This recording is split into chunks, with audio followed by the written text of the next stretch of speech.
Heavy topic today. It's going to make a lot of people angry, but nevertheless, it's going to transform and change a lot of people's lives because the truth leads to transformation.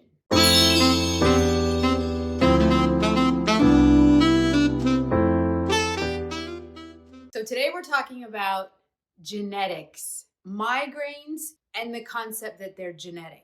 If I have the gene to create migraines, I can't do anything about it. Bruce Lipton refers to this as genetic determinism, the truth that's been researched and proven by neuroscience. Let's talk about it, okay? Genetic determinism really leads one down the line. You are cursed, you have the gene, you are a victim, you are powerless, you are not able to advocate for yourself.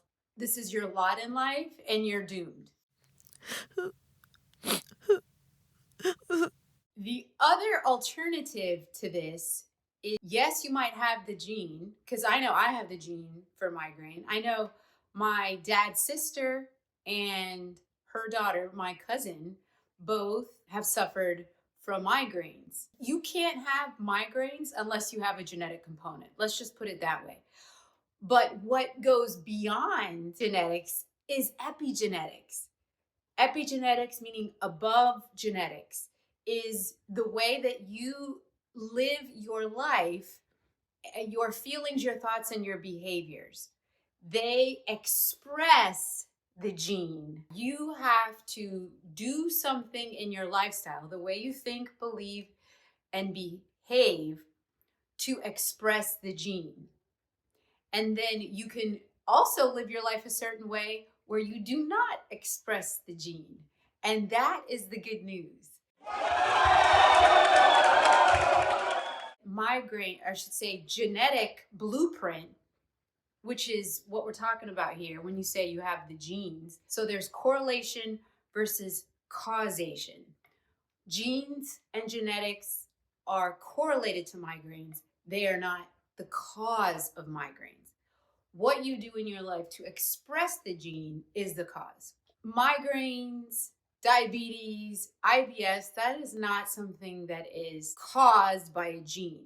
Huntington's disease or Duchenne's muscular dystrophy, or if you're a hemophiliac, things of that nature, that is a cause of the condition that you have.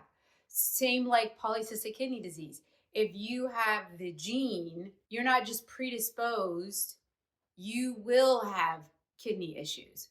There's a difference. Migraine is not in that boat. Or something that's inherited. So these can be genetics, right? But it can also be assets or burdens that are handed down from generation to generation. When you become an heir of something, it means that that's what you get, right? And if it's an asset like money, that's great. But we don't always inherit the good things, right, from our families and generations past. There are certain things that are a biological law. We tend to repeat characteristics of our family. And a lot of people are like, yeah, it's genetic, that's it. In other words, cycles occur from generation to generation. So this can be personality traits, this can be habits, hobbies, talents. This can be even emotional patterns. The way that we think, believe, and behave can also be cycled from generation to generation.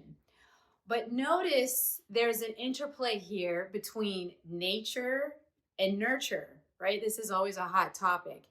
The way your genetics play out, what you've received genetically when your DNA, and then what has happened because of your environment. So with migraines, nature and nurture come into play. Environmental influences are just as impactful as your genetic predisposition. But I'm here to give you good news. Let's just say a family member has passed and you inherit, let's say, money or an estate or something like that, and it's your legal right, and say it's even been written in the will, Nothing's 100% because you might know somebody or it's happened to you where you have inherited something, it's in the will, but some family member found some legal loophole, and guess what? You got booted off that inheritance and you get nothing. But there's always loopholes and there's always other ways to look at it. And it's the same thing when we speak of genetics and migraines, okay? And that you don't have to be cursed because you have the gene. It's not, doesn't have to be your lot in life. As we talk about these cycles, know that where your energy goes, it also is where your energy flows. So know that if you believe that, oh my gosh, I have the gene, that's it, I'm gonna have migraines for life, your energy is going there, your intentions are going there, and so you probably will go there. Lots can be inherited in a family, right? We can have families. One that's a definite is sexual abuse. If you've been sexually abused, most likely your family members or even whoever did it to you was sexually abused also. It's a horrible cycle that continues in families. Attachment styles. If you came from parents that weren't nurtured and cared and supported emotionally the way they needed to, how are they going to have the tools to give it to you if they haven't healed those wounds and if they haven't processed that and overcome that? Superstitions in cultures go down generations and generations and are powerful cycles. Ex-husband was Romanian, and I gotta tell you, been there twice. They have some serious superstitions. I mean, you spill the salt on the table, a fight or an argument is gonna come out. That's what that means. You put your purse on the floor, you are gonna lose money. You break a mirror, you are gonna have bad luck for 7 years.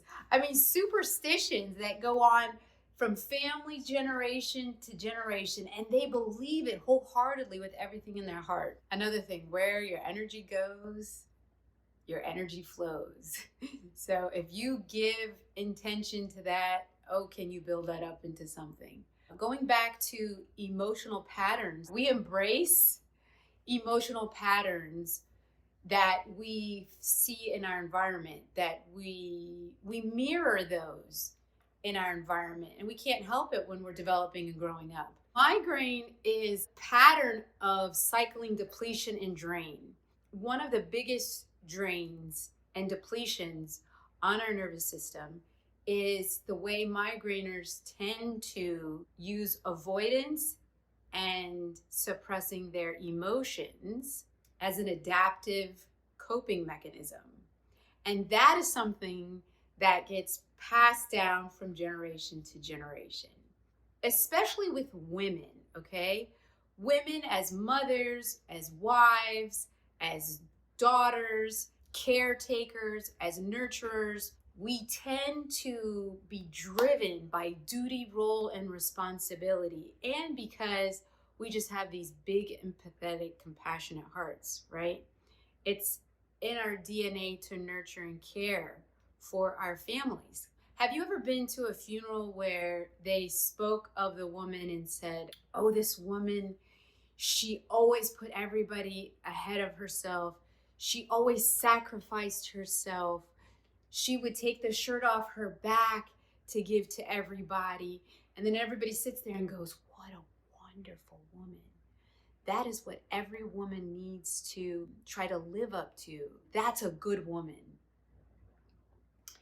Avoid recognizing your value, okay? And how do we do that? We betray ourselves. We sacrifice ourselves for the greater good, because that's what a good woman does. Avoiding your needs, avoiding prioritizing your needs. We're often taught everybody else needs come before yours, because that otherwise, if you put your needs first, you're being a selfish woman, and that's bad. Good women are not selfish. And if you prioritize your needs before the other ones, then you're not being a good woman. Avoiding using your voice. Have you ever decided to stay silent because you didn't want to rock the boat. You didn't want to ruffle anybody's feathers because it was your duty, your role, and your responsibility to walk on eggshells around people in your environment. A lot of women subconsciously do that because they feel it's their responsibility to keep the peace, if you know what I mean. But avoiding conflict at all costs. Have you learned to adapt and cope with life and the people in your surroundings by avoiding conflict at all costs because you've had such negative consequences? Is it easier to just shove it under the rug and pretend the elephant in the room doesn't really exist and that it's not really there? All of those ways that we avoid takes a lot of energy and creates a lot of tension. And over time, it depletes and drains your nervous system. And there comes a point in time when your tank of tolerance, or what psychology terms the window of tolerance, has superseded its limit. So it's come to the point where this is no longer sustainable. And women with migraines are lucky. Pain is fuel. I can't say it any other way. You can use something that your body is speaking to you, as far as pain, to do something about it and to transform the way that you live and the way that you've adapted to adversity and stress in your life. That is a beautiful thing. Do you tend to deny, dismiss, ignore, or avoid your feelings, your emotions, your needs, and your wants to keep the peace? Does duty, role, and responsibility drive your feelings and your behavior, even if it means you have to betray yourself? Does anger or sadness, do those emotions feel like foreign, far off lands in your body that you don't really go there with for whatever reason? And has pharmaceutical or conventional medical interventions failed at providing you a long-term solution to your migraine suffering? What if I told you your migraine pain wasn't your fault? That's why people get angry when I talk about this. And it happened today. I was speaking to some women who suffer from migraines, and I get it, the truth hurts. But if I'm really making you angry, you're not really angry at me. What you're angry at is the fact that you've been lied to. Pharmaceutical companies benefits from you remaining a victim to this genetic determinism. What if it was your responsibility? It was your privilege to take your own health into your own hands and rewire your brain by transforming the way that you have been programmed and conditioned to feel about yourself and to relate to the world around you. You see, truth leads to transformation, like I said in the beginning of this video. Women all over the world have transformed their chronic migraine situations and have ditched migraines and medication for good. And it's all based on research and neuroscience. If what I'm saying to you, does it make sense? Is it resonating with you? Are you aligning with this in your intuition? A lot of women have, and they're curious and they want to know more. And if that is you, I want you to click the link in the description below. See if you're a good fit to be a part of this life-changing community that we have going on here with Lady Liberty and what we're doing. And if it's not you and you're like, hell to the no,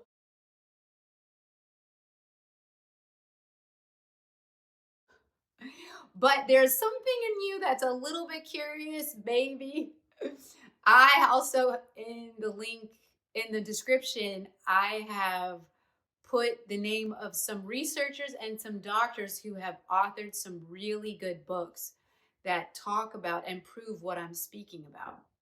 Either way, know that I hope for you that you are able to come to a resolution knowing that you do have the ability to put your own health into your own hands. But what if you were to, instead of CC, chief complaint, what if you were to CC, be curious and consider what if? And with that curiosity, you open a willingness inside of you. And these rigid borders that the conventional medicine community and medical interventions have placed in us, that there's no way to fix or shift or transform what your genetics have burdened you with. It takes that and it kind of dissolves some of those thick borders. Migraine is a neuroplastic pain. It originates in the brain. And so where your energy goes, your energy flows. So when you just say, what if, you're taking those rigid borders and you're loosening them and you're softening them. You're taking those stiff constraints and you're starting to loosen them. And I got to tell you, that's the first step. What else is required is being open and vulnerable and willing to do some inner inside work, because that's where the transformation happens. It's an inside out job, migraine. It's not what we've been told, an outside in. What can fix it? What can I take? What can I do? What can I try next?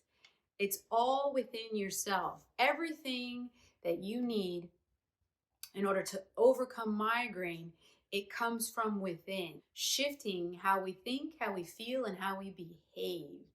And that is epigenetics, and that goes above our genes. And I hope even one person was encouraged and their life can go on a different trajectory, because now they're going to see, wow, I can put my health into my own hands, and I'm going to do that.